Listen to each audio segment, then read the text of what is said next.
ସୀମା ଓ ମାମା ଦୁଇ ଭଉଣୀ। ସୀମା ବଡ଼ ଏବଂ ମାମା ସୀମାଠାରୁ 2 ବର୍ଷ ସାନ। ଭଉଣୀଠାରୁ ବେଶୀ ଉଭୟ ସାଙ୍ଗ ଥିଲେ ପରସ୍ପରର। ସହରର ଉପକଣ୍ଠରେ ଗୋଟିଏ ଅନାଥାଶ୍ରମରେ ରୁହନ୍ତି ଉଭୟେ।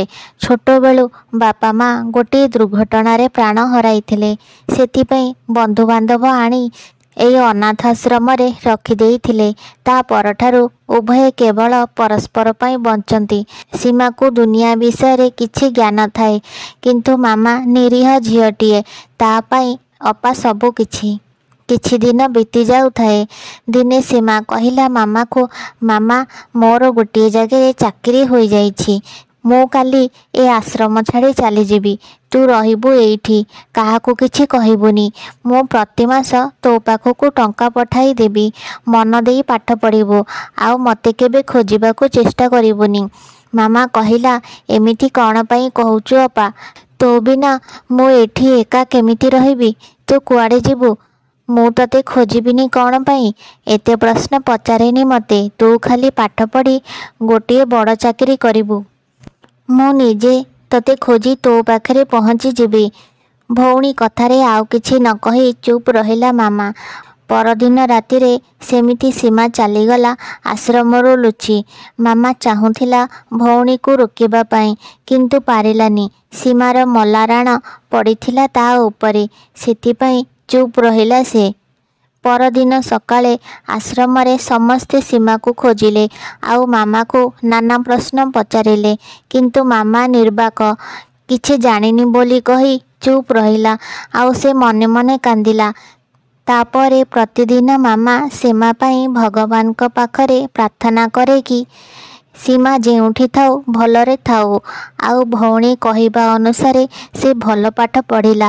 ପ୍ରତି ମାସ ଗୋଟିଏ ମନି ଅର୍ଡ଼ର ଆସେ ମାମା ନାଁରେ, କିନ୍ତୁ ପ୍ରେରକର ନାଁ ସବୁବେଳେ ଅଲଗା ଥାଏ। ମାମା ସେଇ ରସିଦ ସବୁ ରଖେ, ଆଉ ମନ ଧ୍ୟାନ ଦେଇ ପାଠ ପଢ଼େ। ଧୀରେ ଧୀରେ ସମୟ ଅତିବାହିତ ହେଲା। ମାମା ବଡ଼ ହେଲା। ଦିନେ ତା ପାଖକୁ ଗୋଟିଏ ଚିଠି ଆସିଲା।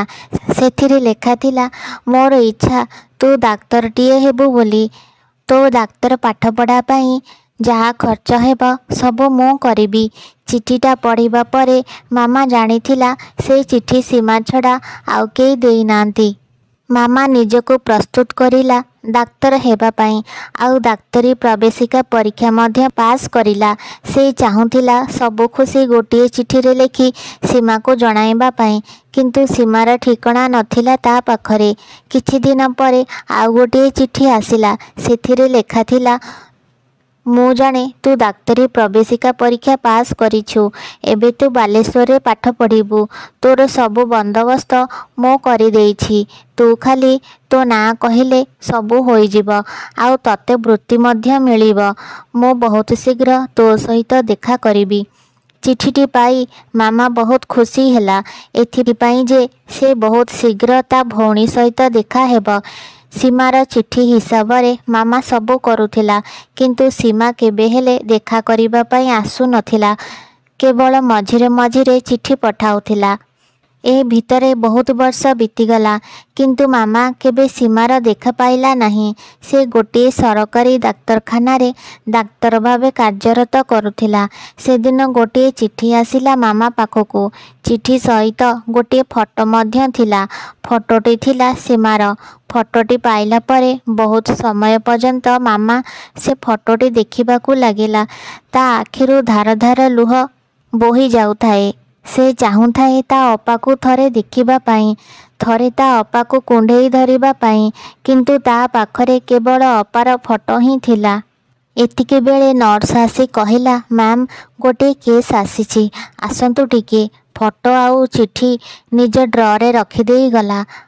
ପଚାରିଲା ପରେ ଜାଣିଲା କି ଗୋଟିଏ ଝିଅର ହତ୍ୟା ହୋଇଛି। ଶରୀରର କୌଣସି ଆଭ୍ୟନ୍ତରୀଣ ଅଙ୍ଗ ନାହିଁ।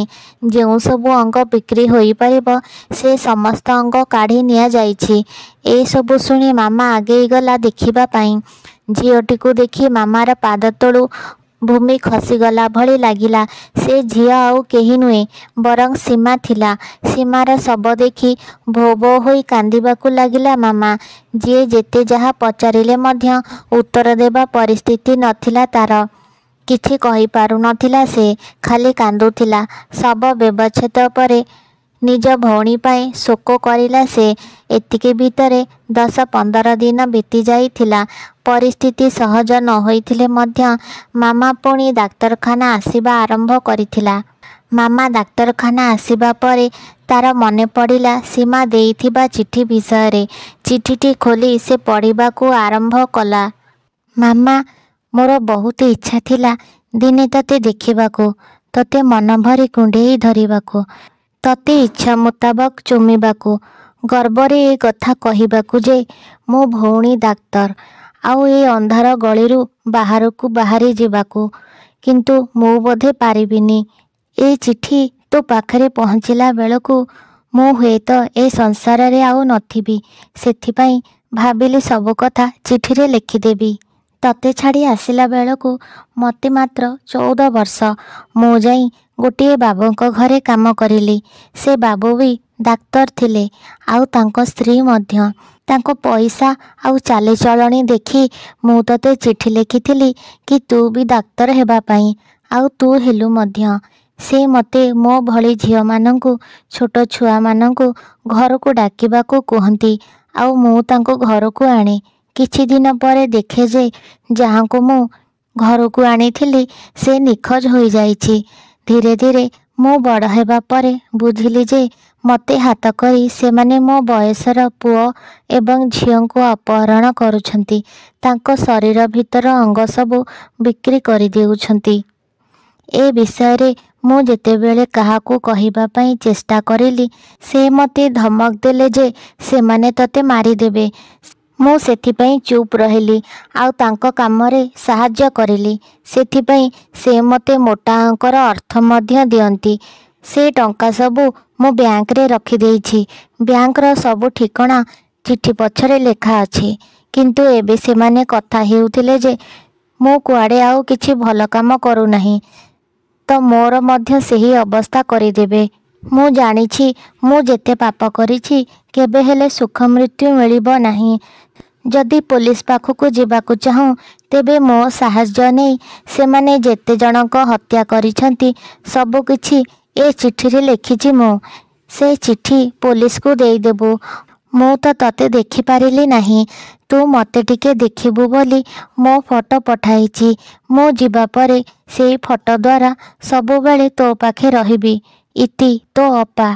ମାମା କିଛି ବୁଝିବା ଆଗରୁ ପୋଲିସ ଆସି ତା ପାଖରେ ଠିଆ ହୋଇଥାଏ। ସେମାନେ ମାମାକୁ କିଛି ପଚାରିବା ଆଗରୁ ମାମା ତାଙ୍କୁ ଚିଠିଟି ଧରାଇଦେଲା।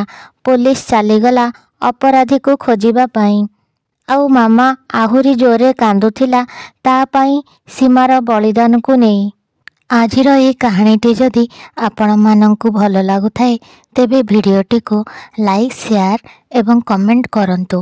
ଏବଂ ଚ୍ୟାନେଲରେ ନୂଆ ଥିଲେ ଚ୍ୟାନେଲକୁ ସବସ୍କ୍ରାଇବ୍ କରିବାକୁ ଭୁଲନ୍ତୁ ନାହିଁ। ଧନ୍ୟବାଦ।